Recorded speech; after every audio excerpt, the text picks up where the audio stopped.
Hey, folks, if you haven't done so already, please click that subscribe button below. That'll help us grow as a show, attract better guests. Together, let's make healthcare better for everyone. Once again, click that subscribe button. We'll see you on the next one. Get ready to take control of your healthcare. Here's your host, Ray Kober. And we're live. Ladies and gentlemen, welcome to Broken Healthcare. My name is Ray Kober. I am your host, and I am especially excited about today's guest, Steve Napolitan. Steve's a longtime friend and a #1 international best-selling author and one of the sharpest marketing minds I know. He's worked with companies like Apple and Intel, but what really sets him apart is how he helps successful leaders build not just bigger businesses, but better lives. Let's dive into more business, more life with Steve Napolitan. What's happening, brother? Hey, Ray. It's so good to be on the show with you. Thanks for having me. Oh, it is great to have you. I'm thrilled that you're here. And ultimately, more business, more life. Like, tell me, like, how could you do that? It sounds like if you have more life, you're a slacker. You can't have more business and more life. That's impossible. Well, and that's what we were taught. I mean, and for me, it was, my family are Italian heritage, and they came into New York, like near where we are, and it was to make a better life. And so they learned to work really hard, and they did. They made a better life. So the thing I think we get stuck on is that if we do work harder, we do get results. So then I think it becomes this perpetual circle because we do have those results. But what if we could have those results without that sacrifice? And I found that to be true. I think it was something that we all were taught. And you don't have to be Italian to do that. I've seen many immigrants. I do think it's not only immigrants, but it is that thing where many people came to this country, however many generations you've been here, but you come here to make a better life, right? And so you work hard, and then we get stuck in that. And so what we do, though, is it's by design. Because here's a simple way to think about it. If you just let yourself work, you could work as many hours as you want. Like every business person I know, we could work unlimited, right? You could always make it better. Right. But if you choose to stop working at a certain time, right? So you actually start designing your life, then that forces you to work smarter. You have to put the right thing on the table. So it gets rid of the busyness, and it increases productivity. You have to choose to say, okay, if I can only do 3 things today, or if I can only do 1 thing, what's the one thing that's going to make a difference? And when you start changing your mind around that, you actually, because we're not one thing. Many of us are not just our business. Maybe you are, that's all you want to do. And if that's true, keep doing it.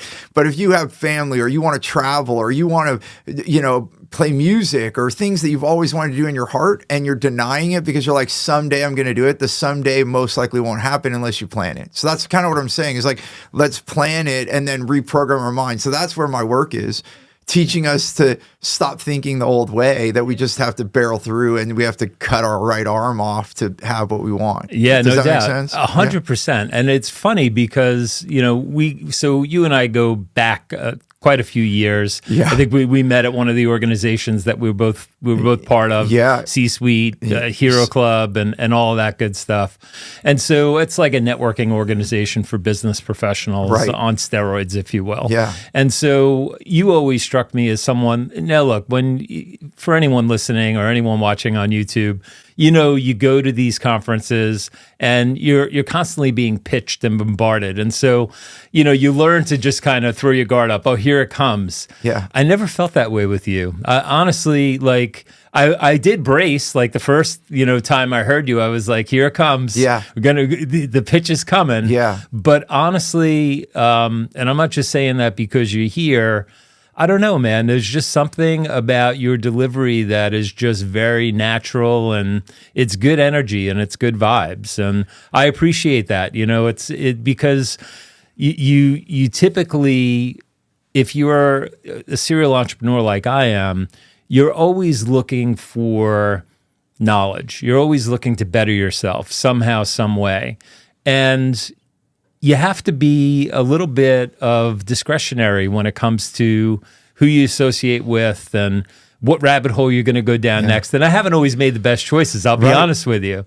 But you've always been someone that has been a giver. And I think that has served you well. So what is it about you, man? Like, how is it that you're on stage, you're in front of, an audience of hundreds or thousands of people, And you're not one of those guys that's like P.T. Barnum. Yeah. At least in my experience, what I've known you to be is your authentic self. And it's almost as if you're letting people in. And if they want more, you're there. Yeah. But you're not there to push yourself. And that's something that's pretty unique these days. And I was surprised, like now that I've gotten to speak on stages with big names that I grew up with too, I was brokenhearted when I got backstage and they weren't who I thought they were. It did hit me really hard. And I think, there's layers to it. It's not one thing, but one thing I did learn from being a marketer is that value is the key. If you don't give value, I always call it the value path. If the value ends, the relationship ends, right? And that could be in personal relationships or business relationships. You're going to have, things where the value ends, right? And so I always looked at it as like, how am I contributing? How am I adding value? And from a very young age, I found that did produce a result for me. So if I got to every table and I was like, how can I contribute? How can I make it better? Then I always was, even before I became an entrepreneur, like the few jobs that I had at a very young age, because I started business at 19, I always made it better and I got promoted. I got extra things. I mean, even as simple as in high school, I was at a restaurant and the stock room was just a mess. And so I stayed extra and I cleaned that whole thing. And then they gave me favoritism for the rest of the time that I worked at the restaurant. They're like, he cared. Like I made, because it was a mess. We're all going in there and it was just a mess. So I don't know. It was something. Honey, if you're listening, you'd really like Steve. I'm probably not doing it as well at my house. They say the plumber's pipe leaks at home, right? Well, but that was where it started. Yeah. And then what I learned when I first started speaking, I was not a public speaker like you saw. We won awards in marketing and I got asked to be on stage. And so then I realized I sucked. And so then I hired a coach. And one of the biggest things about this coach, the reason it resonated was because of how real he was. And so he said, well, that's the best way to be, because a lot of people, they try to be perfect on stage. And then they're putting on this performance, and then that's where you feel it. He said, the more real you are and the more mistakes you make. So if I spell something wrong on the flip chart or something, I point it out. Right. Because then they relate to you. And I did get to meet Stan Lee, and I was actually just talking to someone yesterday. Stan Lee? Yeah. Spider-Man Stan Lee? Yeah. And, I just briefly, I was at Comic-Con. I paid extra to go back there, full disclosure. It was like, it was one of those things. I paid to meet him, but I wanted my son, because my son was big in comic books. I got that. But the reason I bring him up, he gave a speech before we got to go take a picture with him. And he said that the reason he was so successful is because how vulnerable his superheroes were. And, because then as a human, you relate. So I was conscious of that. So I'm going to call it out. I know that I've got to be real with you. And then that feeling that you felt is real because it's me. Because I'm actually not putting on a facade. And I wasn't always that way. When I was younger, I thought, I've got to be the business guy. I better, be, this so that they think this. And then that actually causes a ripple because now I'm not being me. I'm actually performing. It's so true. And it's so funny that you bring up Stan Lee, because I grew up a huge comic book fan, and loved them all. I mean, the Hulk, Spider-Man, like all Marvel was my thing also. And so Stan Lee was the man. Yeah. But it's funny now that you say it, reading, reflecting back on the comic books that I read, that was a common thread throughout all of his characters. They were real people. Yes. They made mistakes.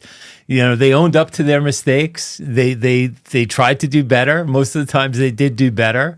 But that's so cool. I mean, and he was amazing. God rest his soul. Yeah. Yeah. He had a master skill for sure of storytelling. Amazing dude. Yeah. So tell me now, when I think about our way of life here in America, in the United States of America, and I travel abroad, if I go to South America, or particularly if I go to Europe and I go to Italy, it seems to me that they don't live to work; they work to live. Yeah, and it's quite different. It's a quite different dynamic, and I think that thread is common throughout all of Europe. What is it that they're doing? They're doing something right that we're not. What have you thought about this? Well, yeah, 100%. I mean, because I've been, I've spoke internationally, and like there's Germans I've been with, and they're like, "How do you raise your kids without they take like 10 weeks off, and they like know their kids, and it's not like a 2-week vacation once a year, so you have that. And I still have cousins in Italy, and I talk to them, and that's a mix, because Italy, we think of it in all of its glory for our travels and all of that. But if you go into the southern part of Italy, it's still very poor. That's the reason our family left. So my family is mostly Southern Italian, and it was not okay. That's why they left. It was hard life. Sure. And there is still that. But this is the thinking that they have. They do get heavily taxed. So I talked to my one cousin, and I visited them, but I always say, hey, when are you going to come visit me? And they're like, I wish I could. Right. They can get around Europe, so they do enjoy a lot of holidays around Europe. Yeah. But getting far away and spending a lot of money on a holiday or vacation is tough. And I said, well, and then I go entrepreneur mode with them, and I'm like, well, let's just figure out how to make money. And one of my cousins, he's a doctor in northern Italy. And he said, if I make any more money, then he said, I have to go from where I am to like 5 times the amount of income so that I could supersede that bracket of pain where the government takes more of your money. Wow. And so so that's also part of it. They're choosing to just live smaller. So then at that point, you make enough money to like travel around with your family in Europe, take lots of vacations. And they live a much different life, but there's also choice in. That's why I think that's kind of squashed the ambition. Is speaking specifically about Italy. It's different in each country, but in Italy, that's that. And I guess my final thought on that is, it is all mindset. We've been trained to just go more and more and more and more and more. Yeah. And so one thing I always ask people, so let me give you an example. I had these 2 women, very successful. They were business partners, and they had a $42 million company. They were both clearing $1 million each a year. And they came into my office, and they weren't happy because they were working their tail off. And I said, what would you like? And one of the partners, she said, $2 million each. And I said, oh, and this is a famous question that I learned from Carl Buchheit. I said, and I've shared it with you before, I said, what will having that do for you? And she paused, and then I saw her head go down, and I didn't say anything. I was just sitting there waiting, because I knew it's a big thinking question, right? Yeah. What will having that do for you? It's a magical question. So she's thinking. She finally looks back up, and she said, "You're right. I don't know if I want 2 million." And like I objected. I didn't even object. She's like, "You're right." And so then I said, well, what do you really want? She said, well, I thought $1 million would have given me the life that I want. And then I stepped in here into this meeting with you, and I just thought 2 million will give me what I want. But now that you're asking me that question. And so when anyone says I want money, I always ask that question, because money's never the answer. Money's a tool. Right. Money's just a tool. So if money's just a tool, and someone says, I want money, then I always say, well, what will having that money do for you? What will it do? And so what I found, it says, and then to cap this off, I was just with another friend on the West Coast about a year ago now, and he was asked by somebody else. He said, I want to make 2 million a year too. Somewhere around there. It was like 1.5 or something. He just had this number in his head. And the person said, well, what are all the things that you want? They did it in a different path. They made him write down all the things he wanted in his annual life, like what holidays, flying private, like everything. And they calculated that he only needed $380,000 a year. There you go. They actually did a quote. Like basically, that's what I tell people too. Get a quote. Do the math. Yeah. You actually then, so now think about it, 380,000, you're still a high earner in this country. Oh, sure. And in the world, you're in the top 1%. But think about that for a second. We have the illusion that we need 2 million to have the life. So that's where the work is. It's resetting our mindset. You just immediately think I've got to make millions a year to have a happy life. And then you're not even thinking about what you want. Yeah. You're just thinking about the money. I heard recently, I don't know if it's true or not, but if you make $35,000 a year, you're in the top 1% of the world. Yes. Of the world. So we take for granted how much we have. We have so much, just an overabundance of stuff. Yeah. Right. And at the end of the day, we're always wanting more. It's like we're just on that hamster wheel, just wanting more.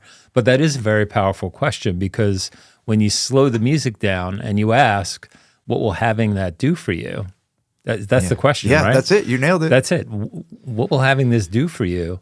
It just completely kind of upends it and frames it in a whole different way. And you're exactly right. So I'm of European descent, German, Irish, Italian. My mom is all Italian. My dad's German, Irish. And my wife is Sicilian. So we recently traveled to Sicily last year.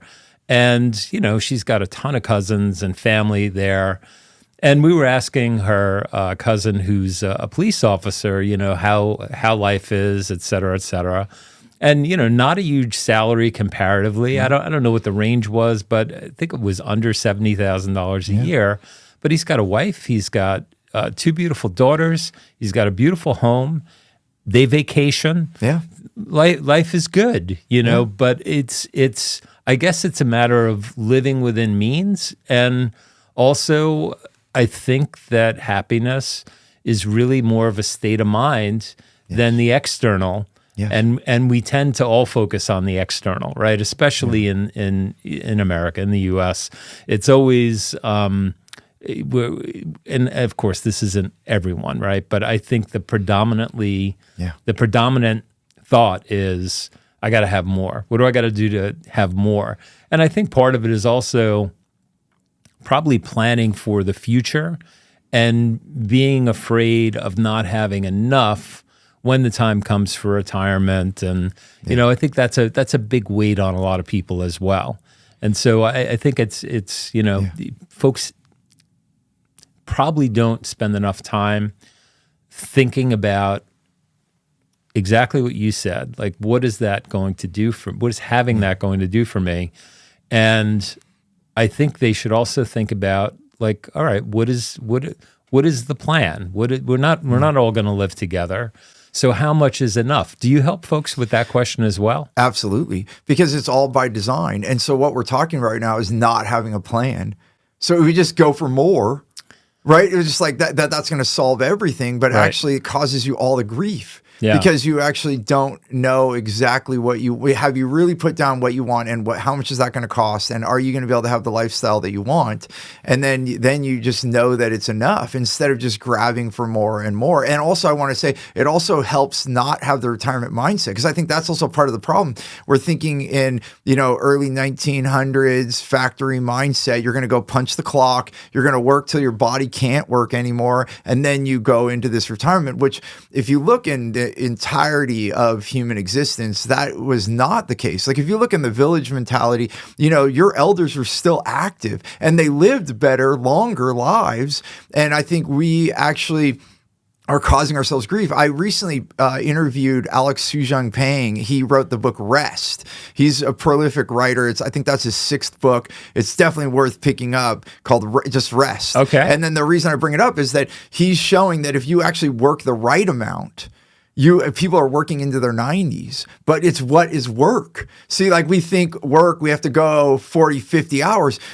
In this, there's a quick story in it, and I forget the exact study, but it was a 30-year study, and they took the top scientists from MIT, Harvard, Stanford, and they took like 40 of them. About half of them were working like 19-hour days in the lab. These are like scientists, they're working on DNA, all this kind of stuff. And those 19 all had health issues. Some became alcoholics, some lost their life. The other half, they worked 20-hour work weeks, like 4 to 6 hours, intense work. And then they had other hobbies like mountain climbing or music, and they were also equally as good at that. So they're actually working part-time in science, but that group of people had Nobel Prizes. One of the guys, I forget his name, they're famous names and I can't quote them all right now, but they solved issues with DNA. They pioneered things. And it just, the reason this book is so profound, it's like, look, work smarter, not harder, and you're going to be more profound. And he goes through history showing the people that we know their names. Right. They didn't work 40 hours a week. They did not. Yeah. And they had more results in their life. And so then that goes to, don't worry about retirement. If you work less, you will not be tired, old, and decrepit. You'll actually live a longer, happier life, and you'll work your whole life. Right. Because now you could work 10 hours a week. You know, maybe you work less, but you could still be an earner. Right. Right. There was a lady in the book that went to 97 years old. Right. And still was working till the week she passed away. Wow. But just a little bit. Yeah, sure. Yeah. Well, so I think it's tough for a lot of our audience to wrap their heads around that. If they're in if they're in traditional jobs, right? Yeah. So they're gainfully employed. And I don't know, I mean, pick a trade, for example. They might be an electrician or a steam fitter, or they could be a nurse, or they could be a doctor. And, earning a good living, But do you take doctor or nurse, for example? I mean, these folks sometimes are working 60, 80 hours plus a week, super burnout type of mode, or a police officer. Like, those are two occupations where the suicide rates are the highest, police officers and doctors, believe it or not, because they're just so stressed out and so burned out. What kind of message do you have for folks like that? I mean, do they have a choice? Yes. That's the thing. I say yes, but yes, you're right. If they're not the leader in that organization, but the leaders of those organizations need to take heed to this right now, because look at the statistics you're saying, and I've seen these as well. Yeah. And then also look at our healthcare and all of that. When you're working 12 hours a day, how can your competency be that strong? And these are really intelligent people. And they're working their butts off because they've been trained to do it in that way. But it would be much better if we had reduced work hours. Yes, there's going to be a cost equivalent in that. Right. But I think all of us would pay more to have better healthcare, to have better protection, right? Because if you'd have, like, let's say instead of doing 2 12-hour shifts, you do 3 8-hour shifts, right? And then give them extra days off or something like that. Their wherewithal is going to do better. Just think of it as a power drill. I think we can all do it. If you have a power drill with one battery, because we only have one battery in our human, and you're drilling holes, and you have to drill a certain amount of holes before you leave, and at the end it's like, We've all been there. Do you finish those 12 holes? Right. Or do you like set the thing down and charge it, and then you come in the morning, you're like, Right. And think of all the times we've done long days and we can't solve a problem. You go to bed, the next day you solve it in seconds. And then the data is through the roof now, Ray. We're not the only ones talking about this. There are a large group of businesses. I say large, maybe I should take that back. It's mature more because I've been in this thought process for over a decade now. Yeah. Because I saw how it hurt my family. I saw my family become workaholics, and then they retire and get Alzheimer's, or their body falls apart, right? Because there's nothing left. Oh, dude. They depleted themselves. There's nothing that scares me more than that story. That story of, the man or the woman that dedicates their life to their profession. They're focused on retirement. They retire, and then all of a sudden, out of nowhere, cancer or a life-threatening illness, and they're dead within a year or two of retiring. Yeah. And, I'm sure you've heard stories like this before, right? Yeah. And it scares the living shit out of me, because I'm like, I don't want to be like that. Yeah. Like, and I'm very fortunate in that I really enjoy what I do, but could I do less and live more? I'm sure I can. I think so, and the data is showing that. There's more data. They're saying Alzheimer's and dementia is from not enough sleep. Like it's damaging. Also, other diseases like diabetes. So they're linking it into this pool. They're doing more broader studies. Yeah. And so think about that. A lot of times diabetes, that is a lifestyle disease. You could actually change your lifestyle. You could go on more walks. Sure. You don't have to be a super gym person to live a healthy lifestyle. But if you take more time, take a break and go on a 20-minute walk. Take more time. Like when I first started delegating, I delegated my food. I would get like a chef or something like that. Now I'd rather have a longer lunch and go make my lunch.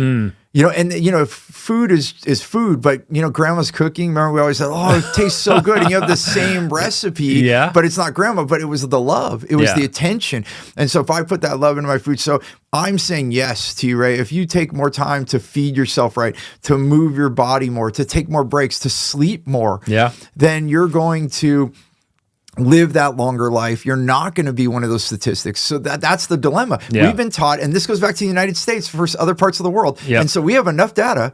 Like, just go look. You don't even have to be hard. You can go Google some of the stuff we're talking about right now, and stats are going to start popping up. Yeah. And and I see more and more companies doing 4-day work weeks. Like, people are starting to, and I think going back to our law enforcement, our medical fields, we need to, and the leadership in those fields need to take this very serious, not only for their staff, but also for the end user, right? People, to have a better experience, and then we could all live longer and happier. Yeah, no, big time. And listen, I've kind of been on a journey, I'm going to say since my late 40s until now, where my weight and my health, I'm all over it, and then I'm down in the valley. I'm all over it, and then I'm down in the valley. So my weight goes up and down, my health goes up and down.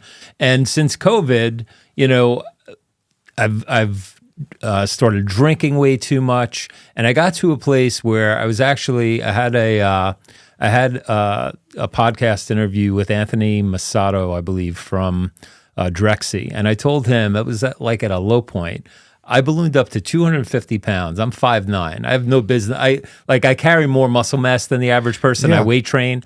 So, but I have no business being, unless I'm a professional bodybuilder, and Right. even then, absurd. Right. And so I started reading, and I just had a wake-up call. I said, you know what, Ray?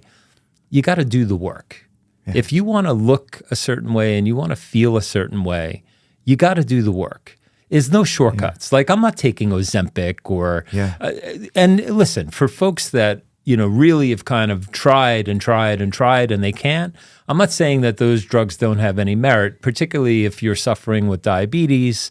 It is a miracle drug for certain people, but for those who are taking it that want to lose 5 pounds, that's just nonsense. Get off your ass and do the work. And I'm proud to say that I'm almost 20 pounds down. And my sleep is so much better. Yep. I was sleeping 4 or 5 hours a night. Terrible. Really messed with my mind. And I'm a busy guy, man. I got a lot going on. I need to be on my A game.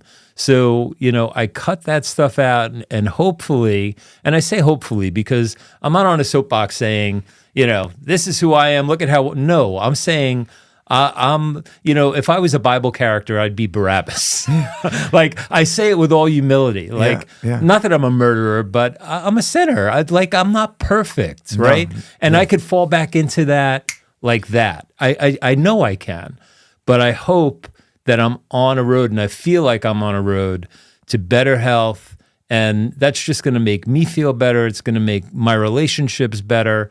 It's so important. And a point that I want to make is I am really encouraged by the leadership that we have now at the FDA with Dr. Marty McCary and HHS with RFK Jr. because they're not doing the same old. Yeah. And forget about all the political stuff. And folks, don't get your news from Facebook. Look into the background of these folks. Forget about the vax, anti-vax. Forget all that rhetoric. And just think to yourself, does it make sense to put food on your table that has been poisoned with pesticides? Yeah. And Dr. Casey Means also wrote a book, Good Energy. Yeah. And in her book, she talks extensively about that. We are what we eat. Yeah. And getting to Europeans, they eat pasta. You go over there, you don't see the same levels of obesity there because they control their food supply. Yes. So we got to do a better job of being more vocal here, and we have to hold our politicians accountable. I'm sick and tired of our politicians making bank and selling out the American people. That shit has got to stop. Yeah. There's a bill that's looking to get passed now. Yeah, it's finally. Because you could look at a box of any kind of food, and you look at it and you just go to Canada, they're not even allowed to have those same chemicals inside the food. We're the only country. I mean, literally it's poisoning the people. 100%. Yeah. Well, there was just a Senate committee hearing before the election in September. Who was it? I forget this senator's name. It's not on the tip of my tongue right now. But you can go out there and find it. It's like a 4-hour Senate committee hearing with RFK Jr. and a whole panel of health and fitness influencers. And someone actually holds up a bag of tricks that was produced for the US, and they hold up a bag of tricks that was produced for Canada. The one that was produced for the US is glowing. It's bright and colorful and looks so appetizing and wonderful. And why? Because it's loaded with shit that's going to kill us, but it's loaded with shit that's going to sell more tricks. Yeah. And they don't allow it outside of this country. No. So when are we going to wake up and say, look, enough is enough? Our politicians, they got to stop selling us down the river. Have you heard Dr. Zach Bush's story? I have not. He's in this. He might have been in that room, but Dr. Zach Bush, he's he was a chemotherapy doctor. He actually made chemotherapy drugs. And I think, I don't know the whole backstory, but some of his family had died of cancer. So, I mean, he was like on a mission to save everyone from cancer. The further he got, the deeper he got. And I think there's a story of him, like he was literally looking through the microscope and he was realizing the chemical makeup was caused by what we were taking in. So he's the one that he now has come all the way. He's left that chemotherapy medicine work and he's going around teaching people how to get the chemicals out of their food. And if you don't put it in your body, then you won't have the cancer output because cancer is trying to collect all that poison in your body into a mass so that it can kind of disperse it. And that's what, anyway, without getting into all the medical, but there are more people finding this. And I want to go back to the exercise part. I call it movement because the thing you said, the up and down, and I did that too. And I actually got almost to 300 pounds. Wow. So I was doing the same thing. Like, that's why more business, more life is so important to me. For 12 years, I just got worse and worse. And I kept building a bigger company. Like you in the intro mentioned the big companies I was working with, $1 billion companies. The bigger I got, the worse it got in my life and the harder I was working. You know what I found the biggest, simplest thing was to have smaller, consistent things because we try a new diet or a new workout, we get a new gym workout and we're doing like 60, 90 minutes at the gym and we're feeling great. And then we're like, oh, I can't do that anymore. Right. So, I try to say, and I had a big wake up call. My wife and I found success in my life and I bought a little ranch, a couple acres, and I was around all of these farms and I didn't realize and they were spraying. Like the plane went over, that kind of thing. And I didn't think anything. And we lost 4 pregnancies in that house. So right when we moved in, our son was born. Oh my God. So we knew we could have kids, right? So we had our kid. But then he was having like allergic reactions, like hives living in that house. Wow. And we thought, okay, this is normal. It's just allergies, the doctors. But then the doctors told us not to have kids anymore. And then one of the doctors, because we were seeing all these specialists, and they said, go look at Duke University and Texas A&M. They're doing studies on this. And those studies have not really been public. Obviously why, but if you search deep enough, I think maybe you can still find them. But this is like a long time ago now. But they found that 90% of what was happening to us, 90% of those cases were in rural areas around these pesticides. Wow. So as soon as we learned that, we moved out of that house. And then I had 2 baby girls. Wow. And then now they're 16 and 14. And so that tells you the time frame. And they're 100% no problems with the pregnancies, like natural birth, everything was perfect. And you were you in Northern Cal at the time? Yeah, is that where you were? Central Beautiful, Valley, beautiful just on the part, cusp right? of Central Valley. So then I moved to where when you and I met, I was already on the coast because we were looking for the healthiest parts of California, and that's how I ended up in Marin County. Wow. So, well, I'm sorry that happened to you. That's a tragic story, especially for your wife to go through that. Yeah. And not think, oh my God, there's something wrong with us, right? Yeah. As I'm sure that's the thought, right? Yeah. What's wrong with us? Yeah. And it's not you at all. Yeah, we were taking in those chemicals. That's crazy. Right. So yeah, folks, I mean, talk to your Congress people, figure out what to do. I'm going to start being more vocal about this because, Casey Means just came out with a post recently on X and LinkedIn talking about this very subject. We have to get involved because it's you start by buying. So you spend more money. And I know I jumped in on you, but organic blueberries are going to cost more. But we know supply and demand, right? So if we all start buying more of that, then they're going to plant more. They're going to expand their procedures. But I would rather pay for that and be healthy. So my rule is back to not having ups and downs. Yeah, I just eat as clean as I can, and then I make sure that I move. Yeah, that's it. Move. It doesn't have to be weighted, but I change it up. But I'll go on a walk, go on a swim, like whatever you like. But you got to make it consistent. 100%. Then you won't fall off. Yeah, and you'll be happier. Yeah, no doubt. And so a couple of points there. So I stopped the drinking. Okay, and I'm eating clean. I'm not eating anything processed. I basically follow the Whole30. So I cheat a little, and when I say a little. Like they don't technically allow butter on the diet. They want you to have ghee or something like that. Yeah. But I'm not approaching this as a diet. I'm approaching it as a lifestyle change. And I'm sorry, I like butter. So I don't overdo it. But I added butter to the Whole30. And what else? I have some amino acids that, like a part of my workout drink that's not technically compliant. Outside of that, I'm just I'm not dieting, man. I'm eating real foods. And look, I'm not saying it's an uncomplicated problem, because there's a ton of people out there that they just can't afford to eat organic, and we're not eating completely organic, but we're trying to be more mindful of it.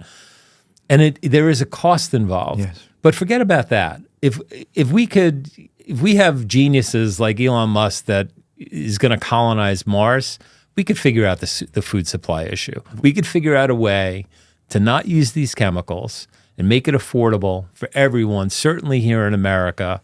And you can't tell me that this is a problem that we can't fix. Well, even my brother, he went to UC Davis in Northern California, which is a remarkable farm institute. But he said back then, when he was around all those, he went into tech, but when he was around all of his classmates, the studies they were doing, I mean, in the United States, we produce enough corn to feed the world 8 times over. That's crazy. There was a stat. So, I mean, it's not about quantity of food, it's the quality. And coming back to that, and I think smaller farms. Yeah. We have to go back. The monocrop was created out of World War II. So there was 5 crops, I think, that they wanted, and they incentivized it in World War II because they needed the cotton, the corn, the soy, wheat, and rice. Yeah. Those 5 crops are incentivized, and from my understanding, they're still incentivized right now. Yeah. So World War II ended a long, long time ago. And so then that's why our products are based around that. And then there's an economic incentive for that. And that's why blueberries cost more, because it's not on that list. This is what I've been told. You can look this up. But and I think of the last time I looked, that's still happening, because there was another documentary that came out like 2 years ago, or maybe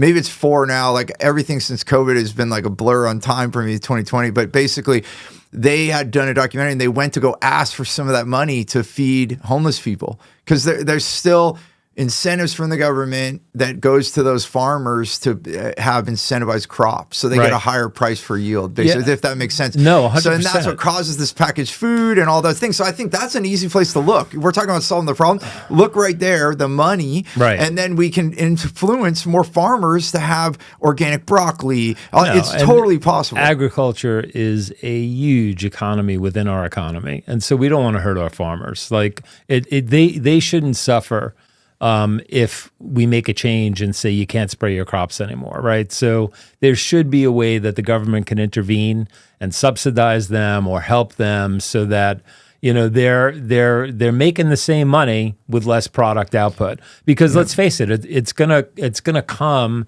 at decreased product output. But what's the alternative? This pesticide was invented to kill the bugs that land on the food. What do you think it's doing to the bugs that are in our bellies? Well, and when you can't even do that without a hazmat suit on the farm. But it's Ray, this is already happening though. Like there's a farm in California called Singing Frog Farms, and they only operate on 3 acres. They produce $100,000 an acre. Like it's in 3 acres per month, I think. So they're in millions of dollars.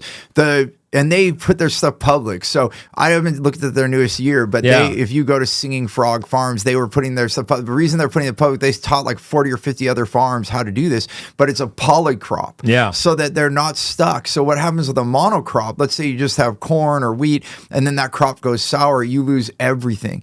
So in this case, they don't. They have so many crops on a small footing, and it also helps the soil. And so there's Kiss the Ground. There's a bunch of documentaries coming, and there's some of the Kiss the Ground. They're saying that if we change our farming practices in the next 20 years, that global warming would be gone, because the open dirt is what caused the issue. Anyway, I'm citing other things. I'm not the scientist behind this, but you can look.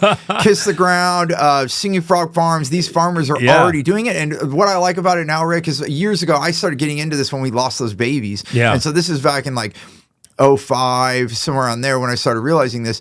But back then there wasn't this activity. Now these farmers are making more money doing the right thing. Wow. Because they're creating a different symbiosis with the land, and they're actually finding that it's working with the insects. In the Shumei farming practice that also came out of World War II, they actually said that if your crop's getting eaten by the plant, you either plant it at the wrong time or you plant it in the wrong spot. And so they move the crop around, and then they work with it. In that, like when they planted the rice, if they planted it a little early, I guess I'm pretty sure it was early, because then what happened was the rice grew a little bit bigger. Then the insects came and ate the weeds. So they planted the rice earlier than what normally people would do, and so it was a thicker stalk. And then the weeds started coming up in the spring, and then the bugs came and ate the weeds. So they actually worked with it instead of killing the bugs. They let the bugs do the weeding. That's just one story that I heard. Thank you for sharing that. Yeah, no, we got to check that out. I know that was deep on food. But it's important. It was a little sidebar there. We got a little off the beaten path, but this stuff I'm passionate about. Like I look at it and I'm like, listen, we're getting a little up in years now. We have generations behind us though. They need us to be vocal about this. They need us. They need leadership from folks our age and older to inspire change. It's got to happen, man. And it's the healthcare that we really, because if you're taking care of yourself, you're not going to be sick. Yes, I mean, correct. like healthcare needs to be pro health, like being inside the thinking ahead of, instead of just acting on the sickness. 100%. So I do think it's part of it. What we have now is sick care. It's not health care. And when you're already sick, it may be too late, right? So why not focus on being optimal, the best that you could possibly be? And odds are, particularly with the cost of healthcare in the U.S., you're going to save a ton of money on the back end, but forget about that. You're going to live a fuller, more enriched, happier life. And so at the end of the day, I think that's what it's all about. So listen, I want you to take us back because you're an interesting cat. You've had a long career. You didn't start where you are now. No. So give us a little bit. Like I know that filmmaking was your thing for a while. When you were like, not a kid, but maybe an adolescent, and you started thinking about your future and what you thought you'd like to do, what was your first thought? Like, what pulled you toward it to say, I want to do that? Well, the funny thing, I'm going to go so all my family, I told you, Italian immigrants, then they got recruited into Silicon Valley because they're good with their hands mechanically. And so they helped, my grandfather and my father helped build all the chip factories in Silicon Valley. Oh, wow. They, not all, and not, no, I shouldn't say all, but many of them. Sure. My dad worked on like 5 different facilities, mainly coming from Hewlett Packard back in the 60s and 70s.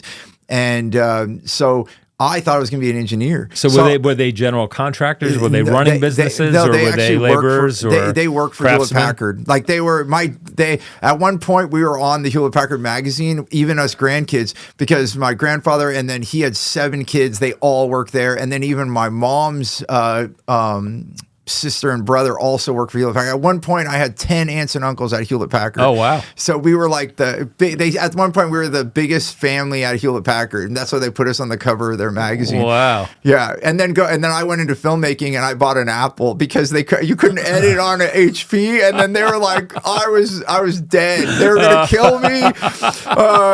It was Steve Napolitan was going to be swimming with the fishes. I was going to be done because I went against the family. Because at that time, you think about coming out of World War II, like the company you work with we don't think that way anymore. Like, in that generation, like, you said, I'm this company. Yeah. And now then, kind of more our age group, we talk about who we are, our title. Right. But if you look at the generation before us, a lot of them, they were like, oh, I work at this company, and you do your whole life there. Correct. And so that's how that was. But the reason I brought that up is I thought I was going to be an engineer, and that'll come into where this took me. But I also enjoyed filmmaking, and what inspired me in that was my junior year English teacher. He was a film professor and retired and got bored, and he went back to high school to teach just because he was bored. And in class, he said, you can do the book report or you can make a film.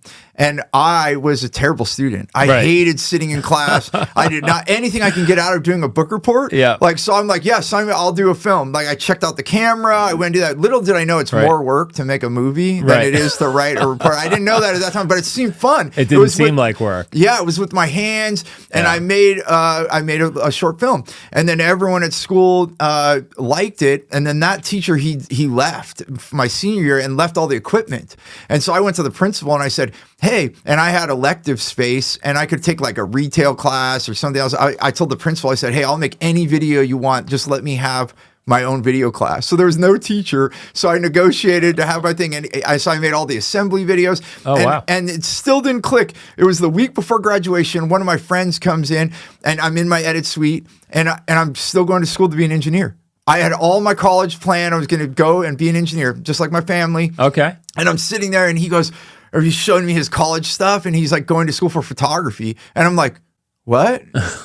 You can do that? Yeah, right. I absolutely right. I thought there's no way you can't go to art. I didn't even think art school existed. Right. I literally said, wait, you can get a degree in photography? Right. And he said, yeah, you didn't know that? Yeah. I'm going to have had that conversation go with the parents. Well, actually better than I thought. My grandfather, not so much. And the funny thing is my dad's dad, he always said, do what you love and never work a day in your life. He said that to me my whole life growing up. So when I said, hey, Grandpa, I'm going to film school, he said, oh, that'll pass. You better get into the trades like me and your father. You're going to have a good living. And then I called him on it. I'm like, Grandpa, you always told me do what I love. And then he said, and you'll never work a day in your life. Yeah, I said it. And he said, you're right.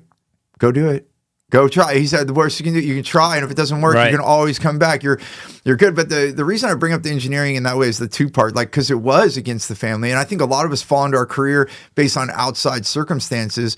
But I knew I loved the arts and I knew I was I was always telling stories all my youth. My dad spit coffee across the table the times he was at dinner with us, more times than I can remember. And especially since he was such a workaholic, he was not at dinner. So I have two brothers and a sister. We would ham it up when he was there because that was like a win if Dad laughed, right? And I mean, we got him to spit stuff because he wasn't with us all the time. Right. So when he was there, it was like, Dad's here, get his attention. So we would do these elaborate stories and he did almost choke on dinner a couple of times, but we won. We made him laugh. So we were always into cinema and storytelling. And so then I changed my whole college trajectory right there in that moment. I went and he was going to the San Francisco Academy of Art to study photography. And I was like, do they have film? And so I didn't even think. I didn't shop around. I'm like, I'm going to that school. I'm applying. Yeah, and I did. And I got in and it was a private college, so they would take anybody's money anyway. That's a whole nother story. But I got in and I went and my editing teacher was Pam Wiesel and she was on Dead Poets Society and Dracula. Oh, wow. My lighting teacher worked with Alan Dabbio, which did Bugsy. I mean, so they were at that time. Dead Poets Society. Yeah. Epic, classic. Right? I mean, Robin Williams. It was amazing. Right? Come on. Oh, Captain, my Captain. It was amazing. And so I got to be with those people. Wow, that's crazy. And then I realized I'm envious. That's pretty cool. And I got to help her later because she helped me make my first six figures. As an editor at 23, I made over $100,000. What? And I'm not trying to brag here, but you can do well if you're skilled in this craft. And it was because of her, Pam Wiesel. Wow. Shout out to her. She's an amazing editing teacher. She's the one that worked on Dead Poets Society. Okay. And many other films that you would know. And she worked at Skywalker Ranch up there, Northern California editor. And I got to help her later because she didn't have the business mind.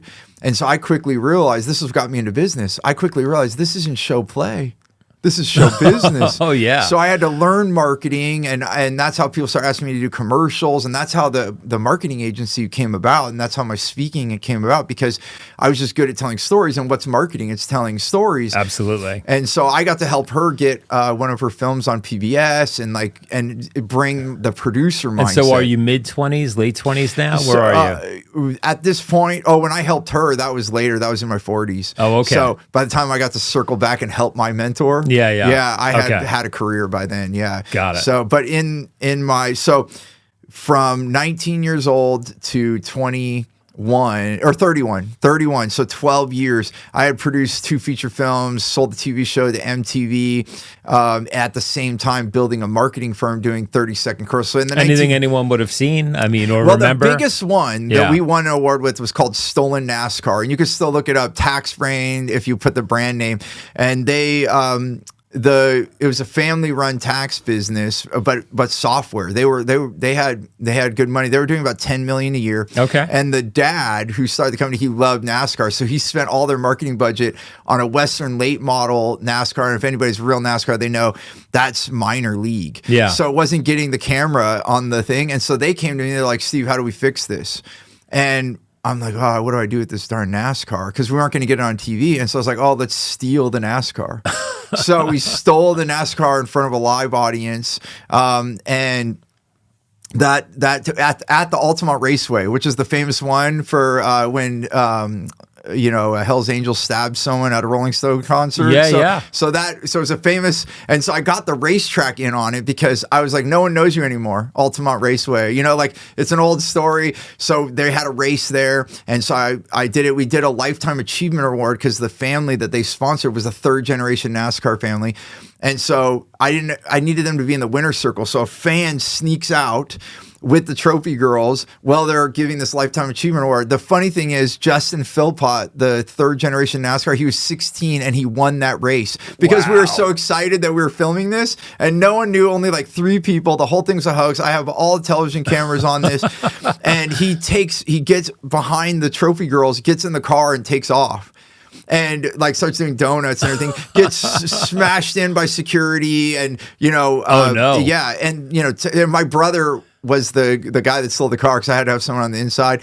And so then we go on the news. We're on ESPN Sports Center. It had 44 million impressions in 3 weeks. Wow. 3 million unique visitors to the website for the client, and in 12 months they went to 30 million. That's what got me speaking. Right. So you go film. What year was that? So that would have been 2007. 2007. Yeah. Okay.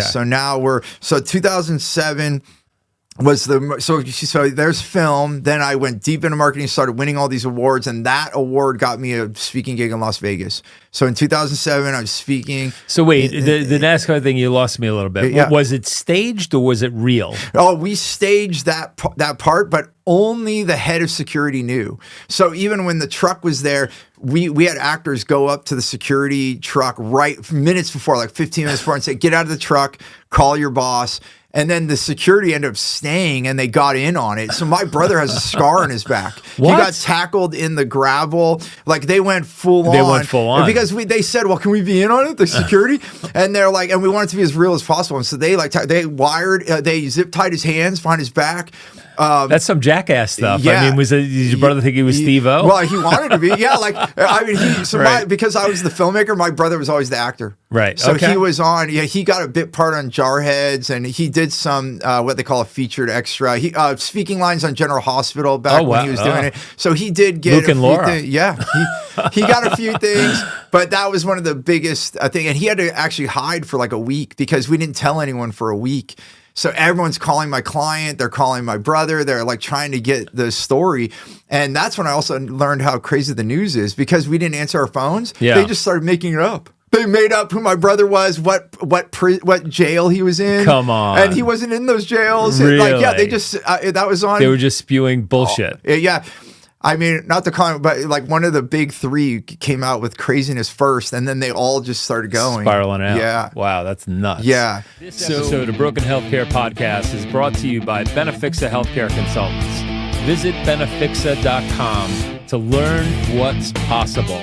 Reduce the cost of healthcare for your organization, deliver better outcomes for your people, and yes, design health plans that give your people a path to $0 out-of-pocket costs for healthcare. Visit Benefixa.com today. So you had this incredible success.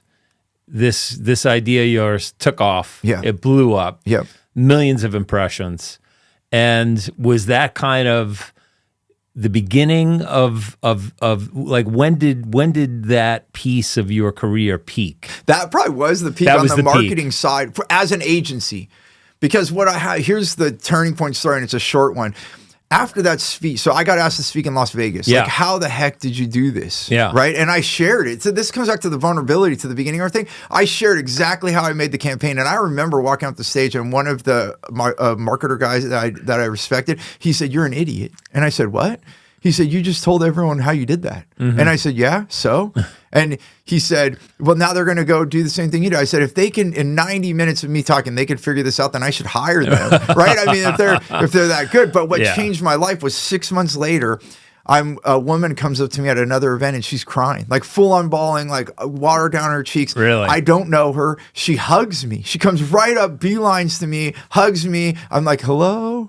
And she's like, you don't know me. And I said, I know. And she backs away. She's wiping her face. And she said 6 months ago, my husband and I went to Las Vegas and we saw you speak. The reason we were in Vegas is because we took all our life savings at retirement and invested in a business, and we were failing. And Vegas was our last ditch effort coming to that marketing conference. And what you taught, we turned our business around. Wow. That's crazy. That hit, I still get tingles telling you this right now. That hit me because I was working with big companies at that time, like Apple and Charles Schwab and all these companies. And, you know, you can make millions more with whatever we're producing.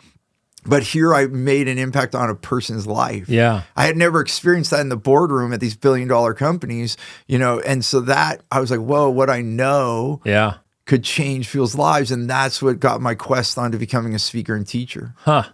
Wow. So who hired you to speak? That was the Affiliate Marketing Summit was the official. They still run. I don't know if they're as big, but and they wanted you to give a talk about your success with that particular campaign. Yeah, because even fame, like I was at AdTech in San Francisco right after that, and people found out that I was the guy that made that, and I got that moment of fame. Yeah, and there he is. My brother was with me and a couple other people, and I was like, at some point, I was like, we got to get out of here. Like I've never had that feeling in my life, but more people just kept coming. Right. And we were like against the wall in the hotel. And I was like, at some point I was like, oh, this is what this feels like. Yeah. And now I can respect people that are getting that bombardment. And I was like, okay. And I was like whispering to the people with me, I'm like, hey, how do we get out of here? Like, you know, and so, and that was, luckily that's a moment. I can pretty much go around and not have that happen in my life anymore. But that was that. Good for you moment, for, you know, opening up and sharing that, because the reality is, that guy that came up to you is an idiot. And I say that not knowing him, and I don't mean that with any harm, but the reality is, if you're in front of a room full of people and you tell them what you did, to your point, they're not going to go back and recreate what you did, or even if they could, even if you gave them an idea that was simple to execute, 99.9% of them will not do it. Yeah. It's that 1%er that may do it. And if they do, good for them. They came to the conference to learn something. You actually shared something with them that was valuable. Yeah. Now they could walk away and say, you know what? It was a pretty damn good conference.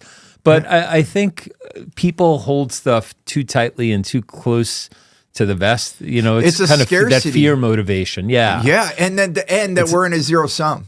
Yeah, it's not an abundance mindset. If Ray has more, I can't. Right. That's like saying if you smile, oh, you're smiling, Ray. Oh, no, am I going to lose my smile? Like, you know, that's crazy. Or if you go outside, are you taking more sun? Yeah. You're getting more sunshine than me. I mean, I look at it that way in life. Like, come on, this is an abundant earth that we live on, way more than people think. And if you watch the news, you might think differently, but no, it's not. Right. So I think we have to move away from that's another mindset thing. So when you go on vacation with your wife and your kids, you're not one of those people that runs down first thing in the morning and puts your towels on the on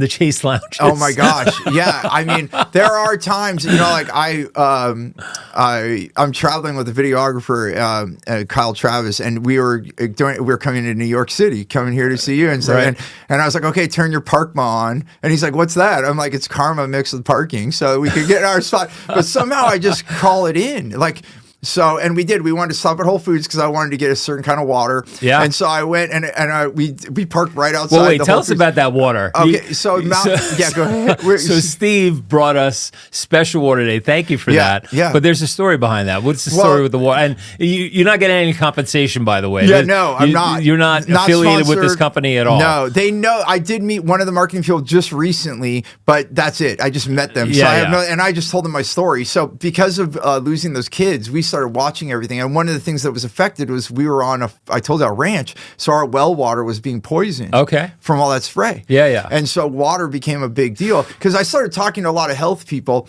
and what do you think? The air you breathe and the water you drink are huge factors. And what I didn't realize is that if you drink purified water, you actually are dehydrating. You need minerals. We need mineral water. So if you are, you know, you could run a RO, like a reverse osmosis, clean everything out, which then that gets all the stuff out of your city water and such. But if you don't remineralize that, you're not going to become hydrated. And then this is the thing I learned with all my health issues and stuff, that if you don't have minerals, you can't absorb vitamins.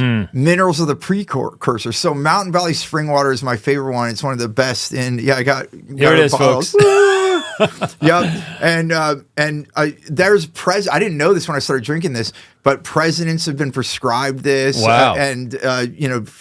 Because again, if you don't get minerals, you can't heal. Right. You can't heal. And so I actually recently had a client that has this buku gym in California. They do blood work on you and all that stuff. And he couldn't get hydrated. He was one of the guys at the gym with a gallon of water. He kept trying to drink. Right. And I told him about this water, and within a week or two, he was hydrated. Oh, wow. Just from this. Look and at that. Even Dr. Zach Bush, who I brought up, he has a hydration cleanse that you do, a protocol for like 5 days. When I did it, I was so saturated. I had an effect, and I called the nutritionist I was working with, and they're like, stop, you're already hydrated. Right. And you're drinking too much. Yes, stop. You're already hydrated, because I had a reaction. And they said the only way you have that reaction is if you're already fully hydrated. Oh, wow. So it's this water. And so I get Very it delivered cool. in glass bottles to my house, and then it dispenses out of one of those machines. It's like a bottom loader. So it's not one of those ones where you put the 5-gallon over, because it's glass. Yeah. So you slide it under, and then it pumps with a stainless steel straw. Yeah. So so there's no plastic touching this water. And the water we're drinking right now out of these bottles, I just talked to them because the first thing when I went to their facility, that's how I met them. I went on a tour thing, not the whole facility, but I said, how much water do we have left? Because it's been so magical in my life. And they're like, what you're drinking is 3,500 years old. Wow. So it goes through the mountains in Arkansas down into this thing. It's an ancient source. That's crazy. Honestly speaking, I don't know a ton about water, but Zac Efron did a whole series, and where he was palling around with one of his buddies, and they traveled all over the world. And they did one episode. I think you catch it on Netflix. I forget what it's called. I saw it. I don't know the name but either. They talked about water, and they were talking about minerals and how, if you really want the best water, it should taste a little funny. I don't know if I'm in love with that, but well, once you try this, let me know. Yeah, it is mineral water is my thing now, and I actually prefer it. I can taste that it has more. There is a little flavor to it, but it's minerals. You're getting your potassium, your calcium, all these things that our body desperately needs. Yep. So getting back to you're at kind of the pinnacle with the marketing business. How did you transition away from that to your next iteration? Yeah. So did you decide, was the pivot you're going to be a professional speaker, like NSA type out there? Yeah, I actually didn't do NSA right away. I didn't think about being a keynote. I was a trainer. I actually even said to myself, I don't want to be a motivational speaker. I want to actually teach people. Okay. Motivation to me is like, and not dogging all my friends at NSA. Sure. You do make change in someone's life, but you can inspire people for a day. But if you teach them for years, you're going to change their life, right? And so I was long form training, and I still am. So I'll do like a week-long workshops. I'll do 6-month mentorship programs. So that's where, and I started there. Right. And then I started keynoting to get exposure to those programs.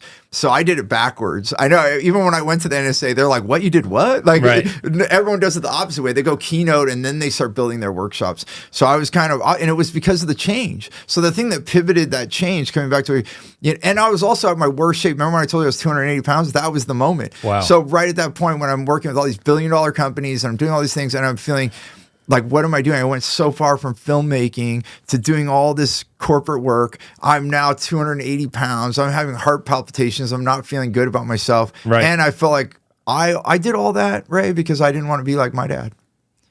I have a son and 2 daughters. And when my son was born, I was like, I love my dad. Yeah. And he did everything he could to serve our family financially, but he was absent. Sure. Right. And so I didn't want to be that. So at that point, I noticed I was actually failing. So the whole reason I became an entrepreneur in my filmmaking was so that I could call the shots. Yeah. So I could take the time off. But guess what? I wasn't taking the time off. Right. So I was worse than my dad. Right. It's crazy, right? And when you were telling me the story about your childhood, and you and do you have one brother? I have 2 brothers and a sister. 2 brothers and a sister. I'm the oldest. But you're all there kind of play acting to get his attention, right? And affection and love. That impacted you deeply. I could see it. Yeah. And so that really, I think, is ingrained in you. It's part of who you are. And so when you saw yourself become that, and let's face it, we become our parents, right? It's like it or not.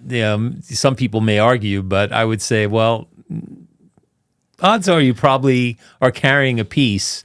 But that really had a profound effect on you, and now it's kind of shaped your whole mantra. Correct. Well, and when I decided to speak, I met a man named Jeffrey Slater, and he's retired now. He did really well. He's younger than me, and he's did really well.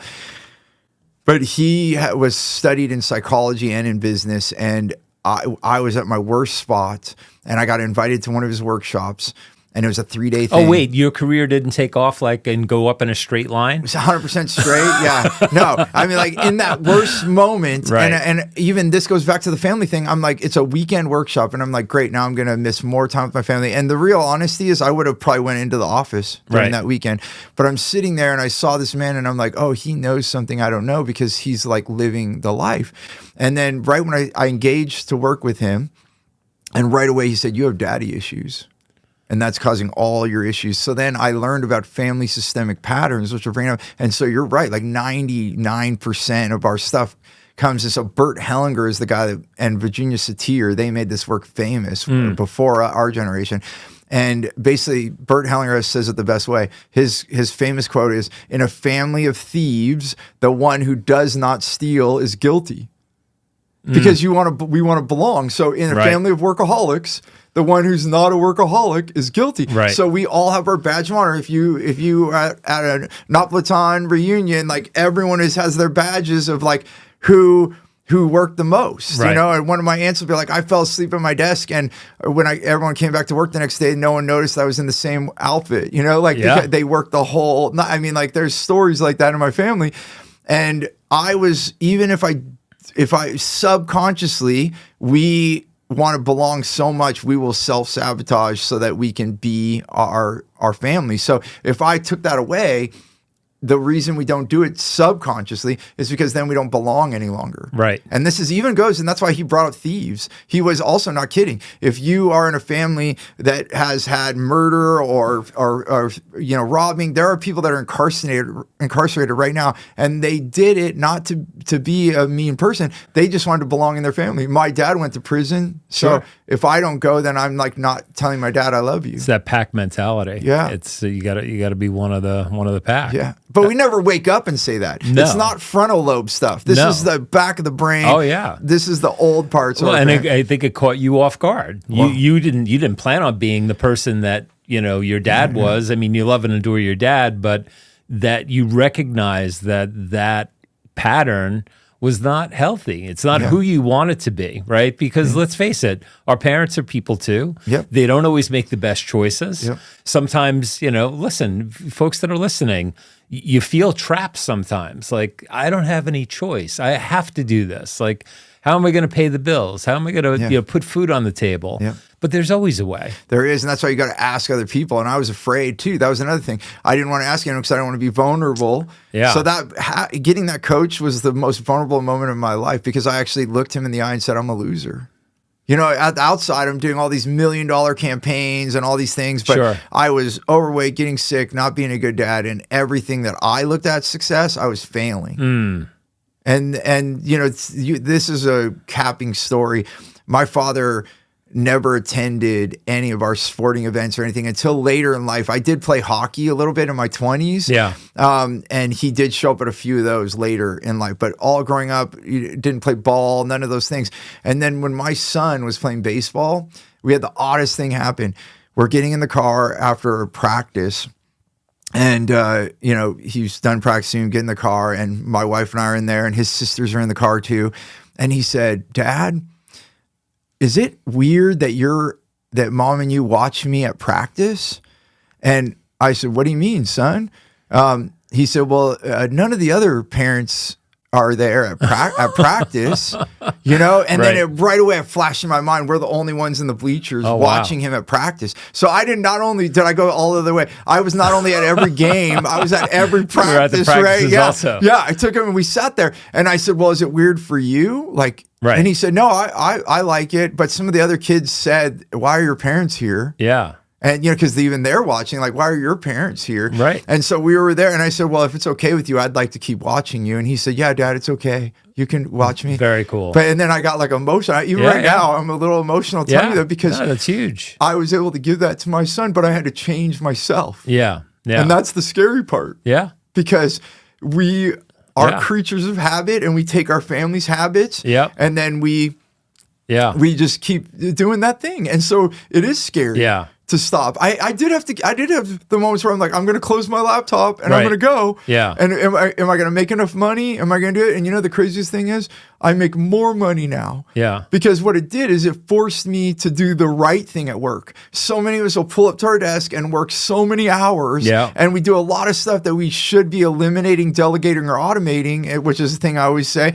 And I wasn't doing that. I was letting my laundry list of to-dos go through the roof. Yep. And then when I had to close my laptop because I was going to go to my son's game or I was going to go on a date night with my wife, then I made that commitment. Because before that, I would cancel. I'd be like, hey, I can't make it, hun, or this or that. Sure. And I was like, that's going to stop. And then I worked smarter. Yeah.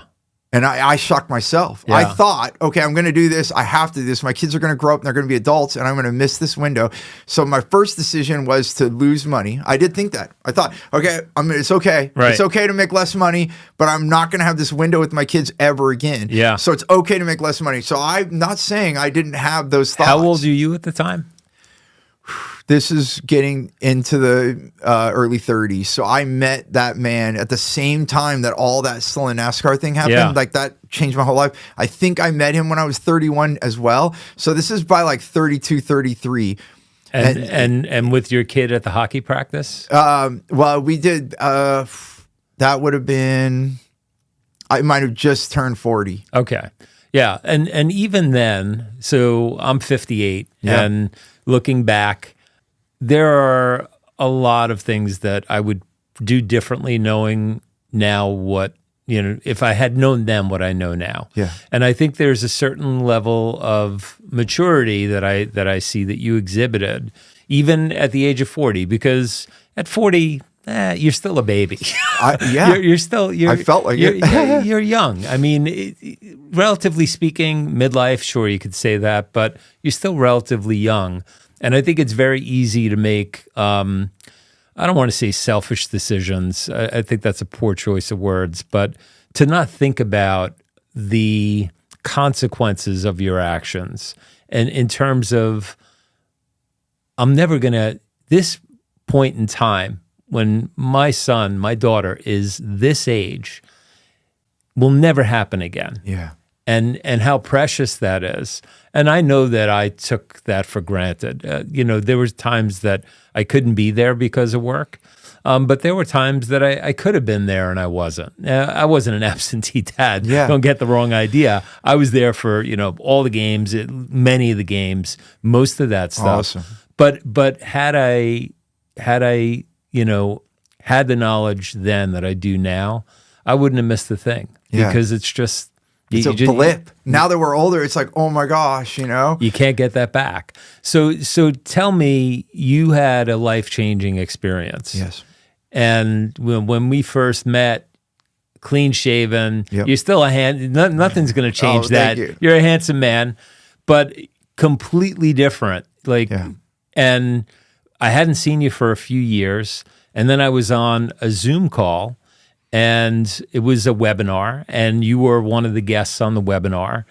And I saw you, and there was like a group text or a group chat, and I was like anonymous. You didn't know who I was, but I was like, "How long did it take you to grow the beard?" Oh, because we had Q&A. Yeah, Q&A, and I answered it straight away. I'm like, it's about 18 months, and then it just got scriggly at the bottom. So I just checked. So this is like 3 years now that I've had this. And then you said there's a story behind it, and folks, I could never grow a beard like Steve. So like if you're listening, he's got like a full-on mountain man beard. It's pretty cool. But I could never. I don't think I could ever grow a beard like that. But it blew my mind because you went from clean cut, clean shaven to this, and it was a jolt. And so But then you said, and I was just kidding. No, it was good. You know, I was doing what I do, just being like, you know, a little, I don't know. And you knew I was good for it because you knew me. Like I'm not going to take offense. No, you laughed and you said there's actually a story behind that. Yeah. And then you told the story, and I felt a little bad. But tell us what happened. Well, so remember I told you that I'm like so it's interesting how we went in the story. I didn't intend how this podcast would go, and it's actually naturally occurred in such a way. But during the 2020 period, I was on 20 acres. And I'm eating all my organics and doing all that thing, but I was under stress, and because I was a speaker and a teacher, and all my events went away. So I was reconfiguring things, which we did. We stabilized my company. Well, so explain though. You had set up a business originally where, because you were such a fan of, you know, more life, yes, less work, you set up a structure so that your clients would come to you. Come on a retreat. Yes. Come into the woods, get away from the city, get away from your office, and be in a space that could change your life. And because, let's face it, it doesn't say this all over my website or any of the things, but 80% of my work is changing your mindset, because we think that we have to do it the way that it's been done before in order to have the result. And I'm proof of that. My own story is that that's not true. And now we have many clients that we've changed their life. And so we were doing this on this space. And the reason I brought that up is, so let me just fast forward to what happened. On August 4th, 2021, I was paralyzed. Guillain-Barré Syndrome came into my life, which, for those of you who don't know, it basically is a syndrome where the myelin sheath deteriorates. It's in a way kind of eaten away. That wouldn't be the scientific term, but but basically the myelin sheath is what is like, if you think of a wire, it's the insulation over the wire. Yeah. But what's different than insulation, it's beyond insulation. It's actually the telephone wire. So it actually is from the brain to your finger to tell it to move or to wiggle your toe or to move your leg. So as that myelin sheath goes away, it's the same as ALS. ALS is the same thing. Myelin sheath disappears, you can't move, you die, because it goes all the way into your lungs. Wow. Goes everywhere. And Guillain-Barré is less severe. I don't know why. Actually, I don't know this, and I don't know if anyone could tell you, because even Guillain-Barré, when I got it, they said there's only a few ways that we've seen where it can stop it, but it's not 100%, and there's no way to regrow. We have no medicine. There's no one to this day has figured a way to get your myelin back. But for whatever reason, with Guillain-Barré, people do grow their myelin sheath, and I have been able to, but ALS, they have not. And so I can't tell you the difference there, but it's that thin line. So think of it, it's in that line. And I was one of the most severe cases. So my face was paralyzed. I couldn't blink. We'll tell the story though. Where were you when this onset happened? So then, so now I guess I'm Pulp Fiction in this thing. So that happens. Remember, I'm on this retreat center for 18 months, not exposed to anyone. It's just my family. So COVID happened. Yep. No one's flying. No one's traveling. Everything's shut down. Yep. Your business is annihilated. Yeah, basically. I did have mentorship programs, and they came on Zoom with us. So I was limping along. Yeah. Right. And I also took my pay away because I had employees. And so to pay all of them, I stopped paying myself. And so I did that for a little over 18 months. And a lot of my friends were like, dude, you have to shrink your business. You have to do this and that. Sure. And something inside of me said, don't do it, Steve. Don't do it. Don't let them go. And, they kept my company going while I was in the hospital. Wow. Like even beyond, it was 2 years sabbatical that I took. Wow. And I would have never done it. I mean, so I kind of know there's some blessings in this. I will say before I go any further that I've gained more than I lost. And I can honestly say that, looking back. I mean, when you're in it, there are dark days. Yeah. Because I actually thought I actually asked myself, am I dying? Because it was about within by the 10th day, 9 days of this happening. So from August 4th to about August 13th, I couldn't swallow. So I no longer could eat. I had to be on an IV. It was going into my lungs. Did you just wake up one day and So that's point. So I got back. So, okay, that's the part I missed. Thank you for cueing me, brother. So and I might have even seen you, maybe, I don't remember. But remember how C-Suite and a couple others, they started opening up about summer of 2021. And so I went to South Dakota. I went to Wisconsin. I ended up getting 7 speaking engagements in 3-week period in 4 different states, all in that northern Midwest. And I thought, I'm back in action. But I noticed fatigue.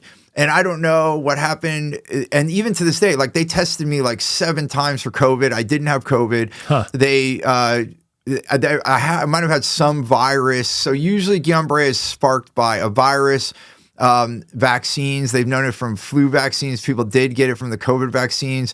None of those were for me. Because I had. So it's some kind of an autoimmune response? Yeah. And then stress. All the people that were high active people like me that I got to meet since then, because I've met other Guillain-Barré survivors, if you will. Yeah. And all of us, as we're swapping stories, we all had stress.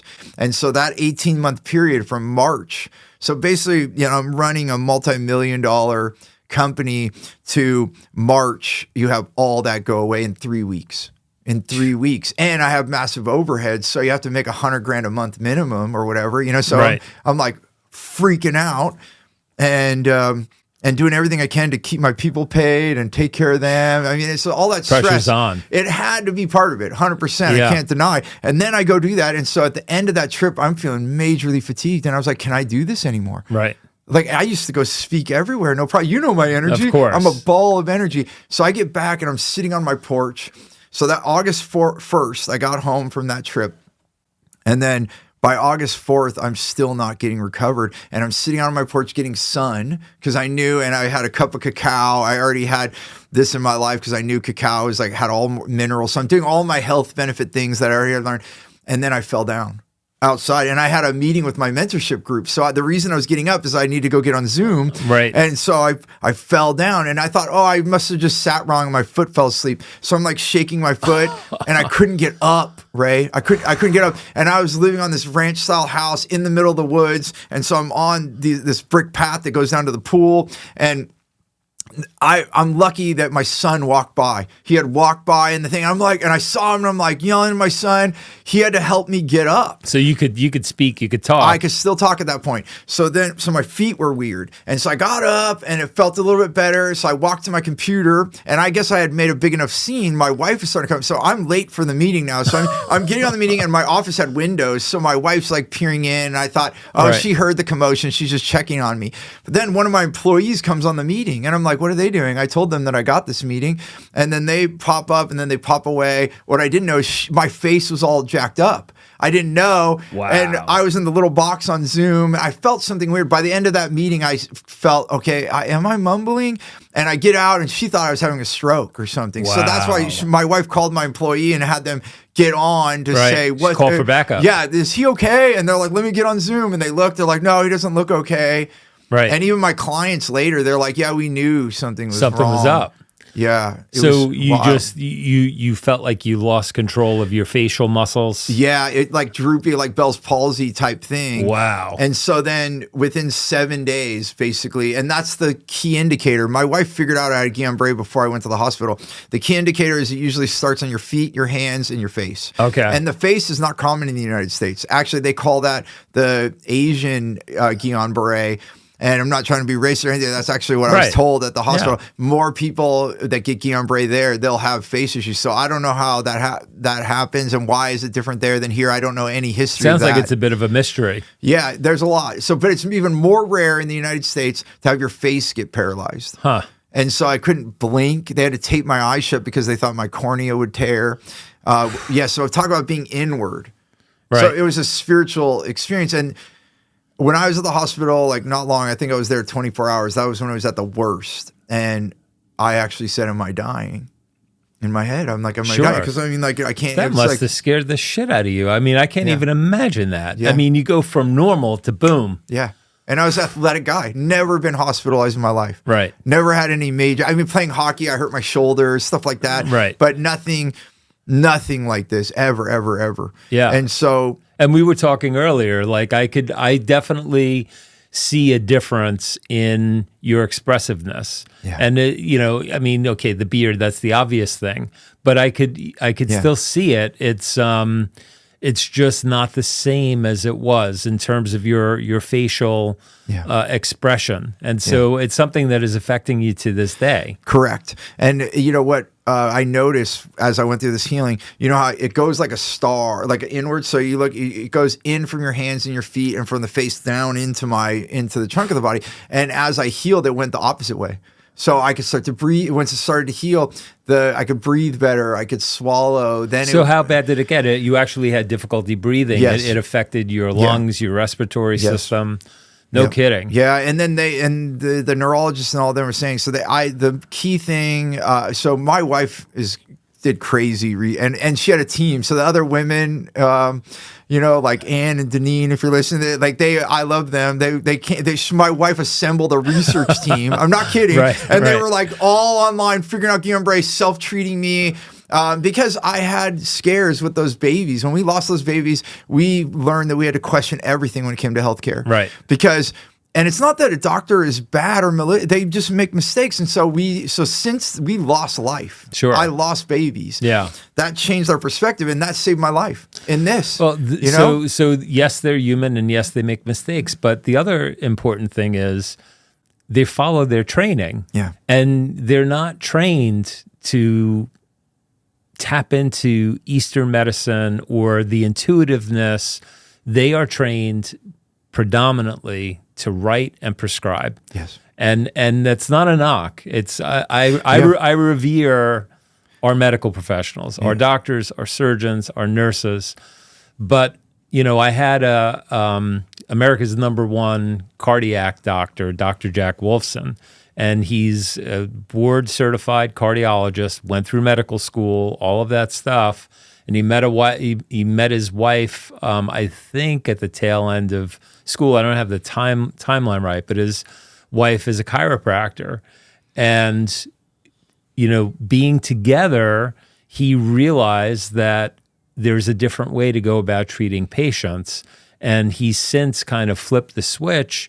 And so he is very vocal about the fact that, statins like Lipitor are way overprescribed. What your body needs is sunlight to produce vitamin D, because we all need cholesterol. Every cell in our body needs it. But with the sun, this giant fusion reactor in the sky that electrifies us in a good way, we have what we need to produce all of the cholesterol that we need.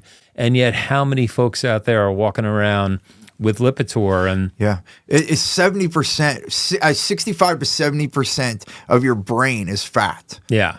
And then they're even talking that could be some of the causes of Alzheimer's. There's reports on that now, because we're pulling so much cholesterol from our body that you're actually causing brain dysfunction. I mean, that gets way out there, but I'm with you. And that's why we did this research. The point is, it's not that your docs are bad. They're just following their training. And so I think it's right to be, okay, trust but verify. Yes. At least gather up as much info as you can so that you have all the facts to make an informed decision. And I commend you for that. That's huge. And what did you find? I mean, there was a bunch of herbs and stuff that you can do, and then fat. Coming back to fat. So the way we find to grow back your myelin is fat. Like good fat, avocado, and cacao. If you get whole cacao in its full form, because most of us drink powdered cacao. Yeah. And then the way I found out this, I didn't know this. The cacao, they came because they took the fat. So cacao is 50% fat, 50%. Wow. So when the colonization was happening, they found cacao in South America and Africa. And they started taking that and they put it in cocoa butter. That's how, because it was a fat, so they made lotion out of it. So then the off product was this brown powder, and then it tastes like crap. So they added all this sugar to it, and that's how confection with chocolates came, and that's how chocolate was looked at as a sin. Right. But the reality in South America and Africa, chocolate is a medicine.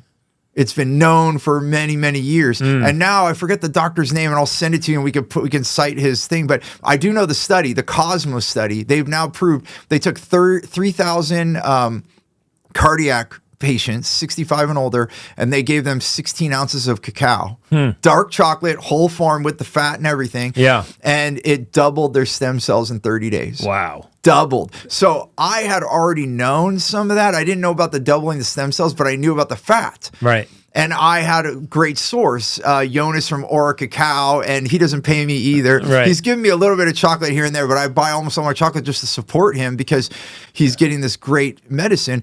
And so Does it taste like chalk? Does it taste good? It's very dark chocolate. Very so it's going to be bitter. You're going to have to get used to it. Super bitter. The first time I did it, I did add a little honey because it was even bitter for me, and I like dark chocolate. Right. But now what I found is the reason you don't want sugar with it, any medicine, when you're taking your medicine, your vitamins, I learned this from Jonas. Sugar is the devil. Yeah, it's crazy. So if you have more than 15% ratio with your chocolate, so if you're below 85% of the chocolate, the stomach has to deal with the sugar first. By the time it's done with that, it has no energy to absorb all the goodness. So yes, I eat. It's bitter. It's more like on the coffee spectrum. So if you're a coffee drinker, usually people that drink coffee, they can come have cacao with me. Right. And but then when you start reading, I've tasted terrible medicine when I was a kid that my mom stuffed in my mouth, right? But this, and you drink it slow. So in South America, they like say all their prayers and they'll sit and just drink it. And so it's my slow morning routine. This morning, I had it, and I'm still consuming it every day. Yeah. I knew about it before this happened. So back to what my wife, that we started bringing all these foods because she was researching the myelin. And even the neurologist said whatever I did before I got to the hospital, he said it must have helped me because he had not seen the turnaround as bad as I was. Right. There are people that had faster turnarounds than me, but usually they were like 13-year-old kids and it only affected their legs. Sure. And they were walking faster than me. So younger people tend to recover quicker, except for the infant level. Like there's cases where they're 2 years old and that suffers a lot. But so where I was is I needed to put a lot of fat in my body. There's only one thing I got at the hospital that I couldn't get on my own, and it's kind of like an infusion. It's called immunoglobulin, and I don't know all this stuff. You can look that up too, but it's a 5-day, 3-hour-a-day treatment that goes in, and it's not guaranteed. They told me this. They're like, it's the only thing sometimes it stops the myelin from deteriorating, and for me it did. It did. So I stopped after I think even by the 3rd day of the treatment, it stopped going further. Wow. So it stopped because if I would have went all the way, you're talking like iron lung breathing machine. I mean, because basically the next step was that I would have to be on a breathing machine because I already couldn't eat, so I'm on an IV to survive, and then the next step would be on a breathing machine. And so just at that moment, and I have to add this, I can't say that it's. I said this on another health podcast recently. The mindset was there. So remember when I said, am I going to die? Immediately after that, it felt like, I don't know, time was a warp too because my eyes were closed and everything. So I don't know, but it felt like a minute, a loud voice, whether it was my own voice or if you want to say it was the voice of God or whatever, but it said no. So right when I said, am I going to die? It said no. And then it was kind of like, then in myself, I knew it was my choice. There's some weird moment in my life. Yeah. And then what flashed before my eyes was Morris Goodman. I don't know if he was in The Secret. Remember the movie and the book? Yes. And he was a very blip part. A lot of people don't remember him. And I'm even thinking now, when I was in the hospital, how did I remember that guy? Yeah. Because I've spoke on stage with John Assaraf, met Chet Canfield, all of those, Laura Langmar, all those people I met and spoke with, almost all those people. I never met Morris Goodman. He's like a blip in that book and in that movie. But in 1981, March, he crashes a plane in Texas, a private plane. He was a private pilot. Crashes his own plane, mangles his body, shatters the hips, collapses the lungs, everything. He's on a machine. And they're in the room with the doctor. And the doctor says, you're going to have to pull the plug. This man will never live on his own ever again. Right. And he was blinking like Morse code. He was blinking, and the nurse was like, "Oh, yes, I will." Yeah, that's exactly what he did. Right. He blinked. I will walk out of this hospital by Christmas. And there was a military nurse, and she saw that he was doing some kind of code, and she started writing it. And then she said, "Is this what you're saying?" And he said, "Yes," with his eyes, because he could only move his eyes. It was the opposite of me. I couldn't move my eyes, but he was doing that. But this right after that, so I said, "Am I going to die?" There was like, "No, you can choose." Came into my head, wherever that came from, and then. Some of my other friends that have had near death, they said that, because it was, we can go deeper into that esoteric stuff, but at that moment, he popped in my head, and it was like I was downloading the information that I needed, that if that guy could regrow his lungs, then I could regrow my myelin. So then immediately, and then that was when they were putting the immunoglobulin in, and whatever it is, if this is a placebo, I don't care. But I basically imagined that immunoglobulin forcing my myelin to start regrowing, and I don't even know what I was doing, Ray. I just said, okay, myelin, grow. And Yeah. I'm like, okay, grow. And I just felt like I could feel my veins. I could feel things. Right.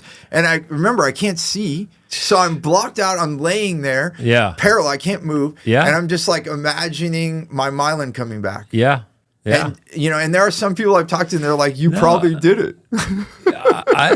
You call me gullible, but I believe it. Yeah. Like I do believe. So I went to an acupuncturist in Manhattan, and I have gout. It's part hereditary, part diet, lifestyle, and I wanted to see if acupuncture might help me so that I wouldn't need to take, like I take febuxostat now, which is, it lowers my uric acid level, but I don't like the idea of taking medication. So I sought out this acupuncturist. His name is Dr.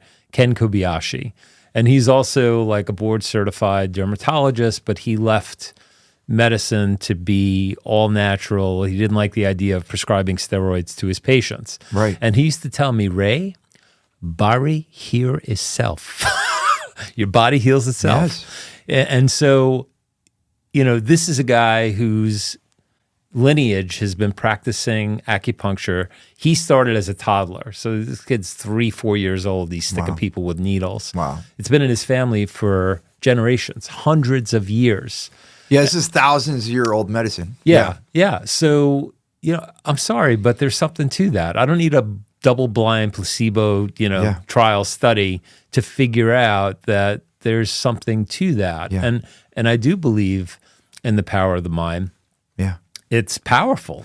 Well, another short one that at that same time, what flashed in my head, my wife's grandfather, on his 89th birthday, he blew the candles out. We just sang happy birthday to him. And then he makes an announcement. He says, just want to let everyone know this is my last birthday. And he was the healthy one. His wife had all these ailments, and if anyone in the family was betting, and they weren't, but if they were, he was the one that was going to outlive her. Right. He died 4 months later. Wow.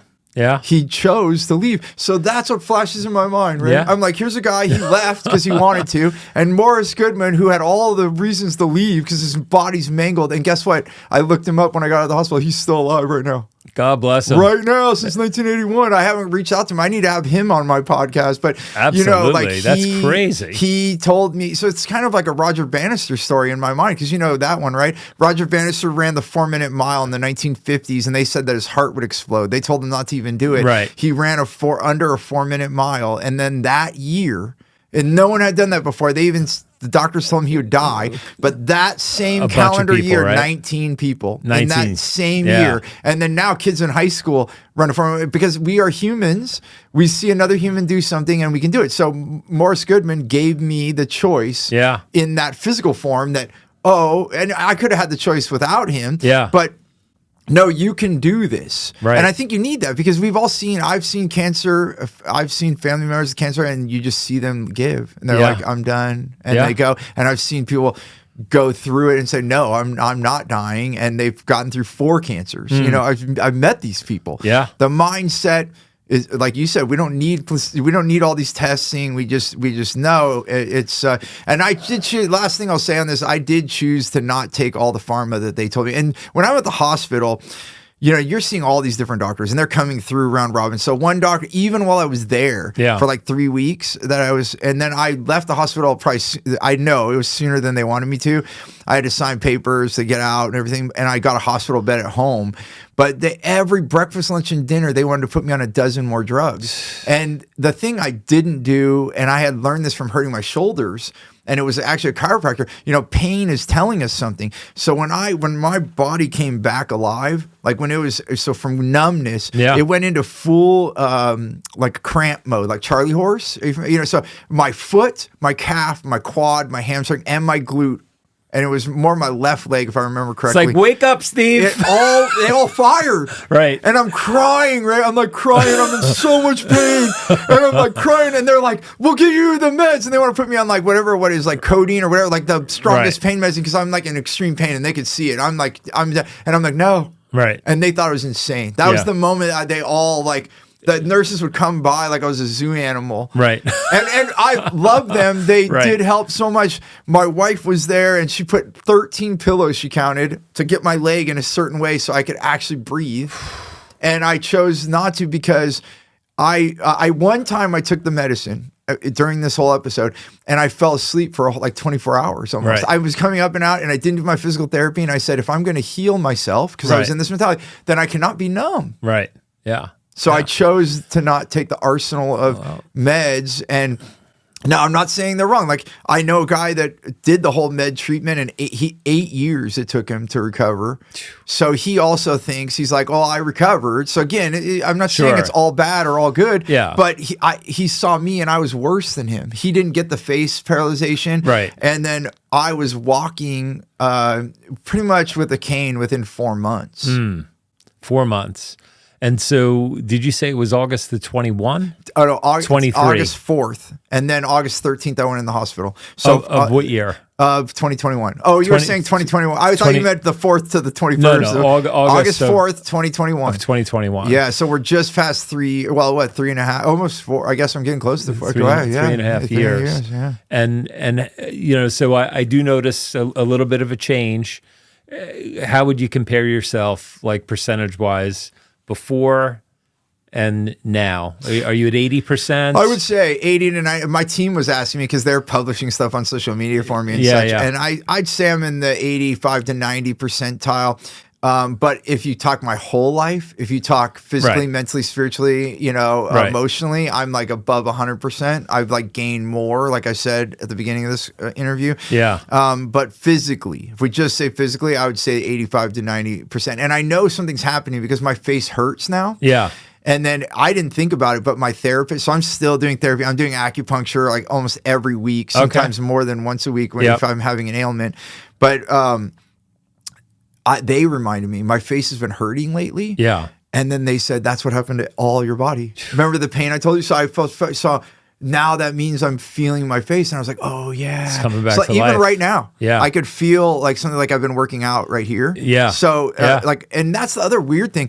When I was talking about the mind, I've worked out. I've lifted weights like you have, and I know how to flex my bicep. Sure. How do I smile? Right. I never did. Oh, let's practice smiling. 1, Right. 2, 3. Right. I never did that. And now, funny enough, with Feldenkrais movement therapy, Yayoi Lewis is my therapist there. She was with me every day when I got out of the hospital. Wow. Every single Wow. day, she came to my house. Wow. And luckily, I could financially do that because, I mean, part of my success was that I was able to take 2 years off and not work. Yeah. I was able to have all the therapy I wanted that was not covered. You're in a very unique position. And I'm blessed. in that respect. Yeah. Most of us can't do that. If I was not married, and I just picture myself, I was in a 2nd-story apartment before I married my wife, no elevator, I would have been done. Right. And if I was alone, like, Yep.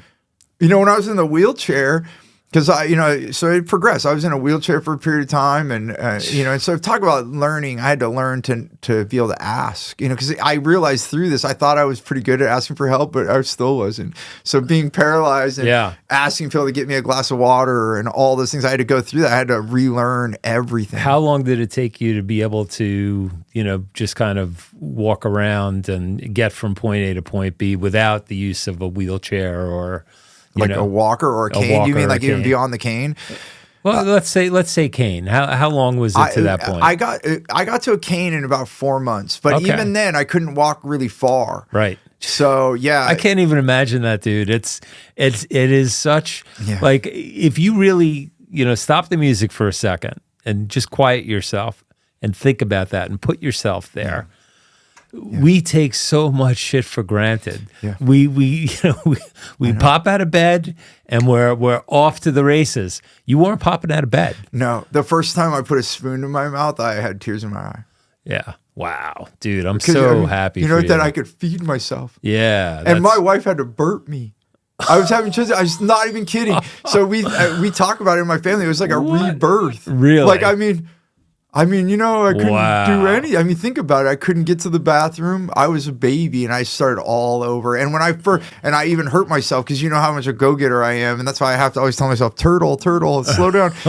When I first stood up out of the bed, the first time I could stand up, I tried to take a couple steps, and I fell back on the bed. Yeah. And then it took me 3 days of recovery, and then Yayoi, the one I told you, she said, if you want to be a great walker, or if you want to be a good walker, you need to be a great stander. And she slowed me down. She's like, Step number one. That's it. We're going to sit up on the edge of the bed every day. And then we're going to stand up next to the bed every day. And then we're going to take a couple steps. So it was the first time I stood up with a walker, it was like, and I've lifted over 500 pounds squats. I think at my peak when I was doing hockey with my brothers, I maybe squatted 550. It's a lot of weight. Yeah. And I didn't do that my whole life, and even that's crazy. My quads are so small. Like when I came out of the hospital, I could put my hand your muscles just around it. atrophy. Yeah. So the first time I stood up in a walker, it felt like that day that I was working out with 550-pound squats. That's nuts. I had to sit down and sweat. Just to stand up once with a walker, brother. Did you have use of your hands and your arms the whole time? No. I lost that. So you needed help with everything. Toileting and that's all when I of went to the that stuff. hospital. So at first, when my wife was doing home therapy and I was eating fats, because we were already saying eat fats. I got all my longer than your podcast table. My wife had herbs. Yeah. Like we're trying everything. She's doing all the research. I was going with an office chair to the bathroom, and she had to help me get on the office chair from the bed, go in there. The night that everything turned was when my arms went. She was wheeling me back from the bathroom, and then I fell trying to get into the bed, and then my arms went. It was like that moment, and I'm like, well, and she had to wake my son up at like 2 a.m, and they got me in bed, and I said, if this doesn't turn in the next hours, you're calling the ambulance, because no longer could that was the moment I no longer could get to the bathroom. I couldn't do anything, and luckily I did, because that day is then when all my throat went. So then if I would have waited any longer, then I would have been even better. So it is a blessing. And this goes back. It's not all Eastern medicine, Western medicine. I mean, the guys that picked me up in the ambulance, I'm just getting tingled. Like, blessings, man. They like, it was like, I felt like I was being held like a little baby. Like, I loved my ambulance drivers. I mean, like, you're so fortunate, Steve. You could have been dead. You could have very easily, you could not be with us. It's an amazing story, bro. I'm so happy that you threaded that needle and made it out the other side. Me too. Really, that's crazy. And so I guess there's a lot of questions that just won't be answered, right? In terms of do your docs say anything about your prognosis? Like, is there such a thing as being out of the woods with this, or is it always there in the background? And hey, it's day to day. Just be thankful for every day that you have. And I mean, if you're saying like really you're physically 85-90%, that's amazing. The fear in the back of your mind though has got to be, shit, man, what if this thing takes a turn and we go backwards? Well, I just had an episode. So this January, my daughter turned 16, and my son that same weekend had a tournament in Orlando. So then we asked my daughter, hey, your birthday's there. Your brother has a tournament. What if we take you to Disney World for your 16th birthday? How'd you like that? She said, oh, that would be great. So we do that. I didn't even think, Ray, it's like your daughter's 16th birthday. So I'm like, sure, whatever you want, sweetie. Let's make this your fabulous day. 9 a.m. to 11 at night, I walked around that park. And it wasn't until we were walking to the car, I was like, because I'm such a go-getter, my mind is so strong, it can also work against me. Yeah. And I've had a few instances, but this was the worst. It took me 3 weeks to recover. My feet were tingling, my hands were tingling. Too much. And I actually had that thought that you said. I'm like, oh shit. Right. Did I reactivate it? And I was just overly fatigued. Yeah. So I think I have to monitor. What I did notice is that my body communication. So the myelin sheath goes both ways. Yeah. So what my doctors, my practitioners are telling me now, that, my communication to my hand to make a fist or to move has done really well. Communication back is not 100. That might be that part that's not all the way there. So I'll go beyond fatigue. I won't feel fatigued, and then I'll be in bed. I'll have to lay low for 3 days. I'll over push myself. So that's still happening. Right. But I guess I would say I've met people now that have had Guillain-Barré for over 10 years, and They still can't use their hands. I met a woman, she has to wear gloves to type on a keyboard. And I met a man that got it in '03 and he still can't walk. Wow. So it could be lifelong. But I also met, most of them are young. The people that are like 13, 14, they get it at that age, they would say full recovery or whatever. Right. But I do know statistically people that get Guillain-Barré, I have a friend in Australia and his dad got it in the 80s. He got the flu vaccine that week. He got Guillain-Barré. Then he didn't think anything of it and they didn't correlate vaccines to it at that time. Then in like 98 or something, he got a flu vaccine again. He was not like a constant flu vaccine guy. He just randomly got it. He got Guillain-Barré again in a week. So there are things like that where you're more susceptible, I guess. So they say statistically, I have a much higher chance to have Guillain-Barré again than you would ever to have it ever, you know, because it is a more rare disorder. Did this happen, you know, after COVID vaccines, or did you? Yeah. Is there any correlation in your mind? No, because to be very honest, as I always am, I chose not to be vaccinated because of my medical history. Okay. Because of us being not okay with all those pregnancies. My wife and I already knew that the less chemical comes in our body. Yeah. So we just kept eating all our organics and we stayed on my 20 acres and we were in our space. So it can't be the COVID vaccine. Yeah, it was. So it wasn't the vaccine. I didn't have COVID. I mean, they kept doing, they're like, we must have got the wrong thing. They did the blood test, the saliva test, the nose test. And I didn't have COVID. Okay. So so who knows where it came from? Yeah, the only thing, I had a bit of a congestion when I was, what part of the trip was it, Wisconsin? So on that trip, I did have like a nose thing, and they said it could be as little as a little virus, but I think it was the stress. Culminated with that, so my immune system was lower. And I had a reaction. Well, you know, it seems so obscure. Listen, if anyone listening or watching has, you know, experience with this and wants to share, I'm sure you'd be open to that, right, Steve? All with the time. gratitude. We're all better together at the end of the day. So you've had a long, illustrious career. Is there anybody that stands out that you've helped that, you know, just is like wow, I did it right. Like this is I'm really proud of how I was able to change this person's life. Yeah, I mean, there's probably too many to choose. Too many. I mean, I can do like a flash forward. And these are public. So Michelle Hesson has been on my podcast. She is a physical therapist of all things too. Like, so I did talk to my wife called her while I was in the hospital because we had become good friends. She was working 7 days a week. She was going into home. So she was a physical therapist that came to you, right? In-home therapist. And she had decided to start a business. And so she was working, had employees now. But what happened is, instead of having more life, she had less life. Like many entrepreneurs, right? You start the business. So she's doing physical therapy 5 to 6 days a week, and then getting in her car. And I remember her car full of papers and stuff. She was doing all the admin work to run the business, working 7 days a week, no days off.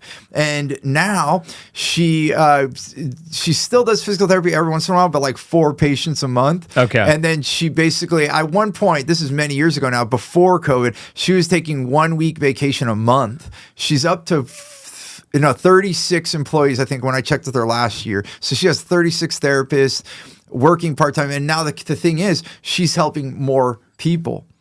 And, you know, so that's the thing. The ripple effect is real. Like, so the biggest thing, you're asking me what's the big thing, is that all these people, I may I'll tell one more quick story, but I knew I was helping the individual, but now I see them, all the clients I help, they're helping people. They started their business to help people. So like Michelle, she wants to help people become mobile again. Like we were talking, if you can't move, there's a saying, you don't get old and stop walking. You stop walking and get old. Yeah. That's the truth. That's it. Ain't that the truth, brother? That's it. And that's all I want to do. I just want to walk every day. Right. If I can walk every day. Right. I can't remember who just said this. They said, what are the 3 muscle groups that are the most important? Heart, number 1. Lung, number 2. Thighs.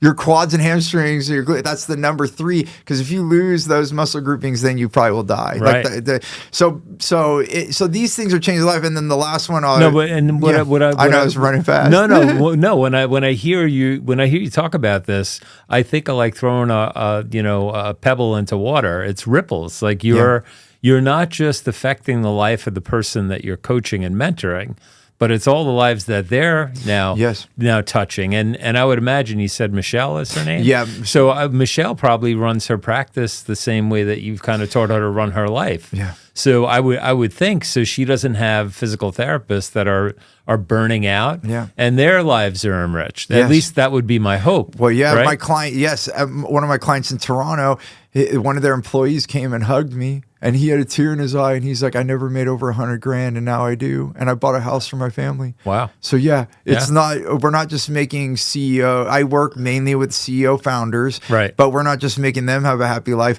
The happy life comes from everyone. This goes back to the one question you asked me like 30 minutes ago. How can you do that in a job? Well, if the leaders take the position I'm teaching, they will not overwork their people. They'll actually have smarter employees. And so this guy in Toronto, he doubled his business in 18 months. He went from 4.5 million to 9 million in 18 months. Wow. And then he was in the event space, so he survived COVID. And last time I talked to him, I called to say, "How are you doing?" He's like, "I'm in Italy," So he's like living his life, and we're doing it. The other one that's a fast one that I wanted to share that really hit me in my heart in a good way is this woman. She does audiobooks. And she was working 7 days a week. She's running her own business. She was even the voiceover talent for many of these things. Now she has some like 30 people on her team between contractors and W-2 employees. And so she quadrupled her business more than once working with me. But the biggest thing is this ripple. She now is invested in an app in the last 2 years because a lot of audiobooks don't make so much money. It's not that much money out there. So she's giving 65% back to the authors on her app, and then you can sell the book through her app. But she had the money to do that. So not only did she have the money to hire other people to build a company, and she will... and it's Pro Audio Voices, if you want to know, but because she's also been public about this story, so I'm not hiding anything. So she was able to help not only her employees, her team, her contractors, her vendors, but now she's helping her whole industry. Wow. And I never would have thought. So if you would have asked me this even back like in, let's say 2008 when I started speaking, or 2010, they're like, what is your speaking going to have impact on people? I was like, I'm going to help people. I definitely had that in my heart. But now seeing the ripple, it is thousands and thousands of people that I would have never thought, and that don't even know me. Right. Like there are thousands of people right now because of all the companies I work with that don't even know me, and they've had an impact. That's incredibly gratifying. That's cool. That is big heart. That is super. And so I guess the as we wind down, for anyone listening or watching, is this like anything that they've done before? Are you going to ask them to do drills, and are you going to ask them to, jump through hoops and obstacle courses? What do you have to go through in broad strokes to achieve this? Is it something anyone can do? Yeah. Some people have seen me speak and they go do it, but like you had said earlier, it's like that 1% that can see these things, because most of it is mindset reset. And the way you do that together, right? It's not accountability, like slap your hand, oh, you didn't do it. So I've been trained in neurolinguistics programming, family systemic patterns, all these things that helped me, I went and got trained in. So then I help you unpack why you're so loyal to your family system that you're willing to sacrifice your business. And so we unpack that through the mindset. And so it's that part. So it's thinking in a mindset and psychologically, how do we change? Think of it this way. This is the best way to put it. You know how there's a lottery winner and then they're more broke in a year? Most lottery winner, right? Right. Because they didn't change. You know that saying that they say, oh, don't become a millionaire and change. Right. Right? Oh, don't forget me. They're trying to say that, don't forget me. But the reality is it's impossible. Right. You have to change to become the millionaire. Yes. Whatever outcome you want, you don't get it and then change. And this is proven with the lottery. You don't become a millionaire just because it dropped on your lap. Right. Those people, statistically, they lose all that money. Right. And even you see this with athletes. Yep. They go get millions of dollars in salary and then they're broke when their career's over. Right. Right. And so this is not so the answer is it's like they have a thermostat that's just set. Correct. It's set to be broke. Yeah. And it doesn't matter how much money you throw at them, they're going to always default to their internal temperature. Because that's who they're being. Yeah. So what I do with More Business, More Life and our Freedom Council is that we help you be the person that you want to be. And that you're meant to be, I would argue, because what I found in my personal growth is I thought I was becoming a better person, but really I was becoming my truth. So really we tend to ignore, and that's why it feels crappy, because we know that we know we can be this thing. We feel it in our heart, but then we don't know how to get there. And that's because we have all these family beliefs. We have all the, belief of origin, even from our country or from your church or wherever it is. So we have to, and it's not that those people are bad. They love us. They actually want the best and they think this is the way to do it. So that's without going further, that's kind of the secret sauce. We unpack all that psychology and then we're together because it's also the Roger Bannister story. If you're in a group with Becky and Michelle and Rennie from Toronto, and like you're in that group and you're all overcoming the workaholism, right? And you're all building this massive love of employment and helping all your employees. Yeah. Think about that. So it's kind of being a part of the club. So you see, oh, there's another human being and they're doing it. Because like you said, we think you might be listening right now and say, no one could do that. I can't do that. Right. So it's kind of like being in a community, and that's what we do. We create a community, and then we have the tools to change our psychology so you can become the person. Everyone thinks that they come to me for the business tricks, which I do have.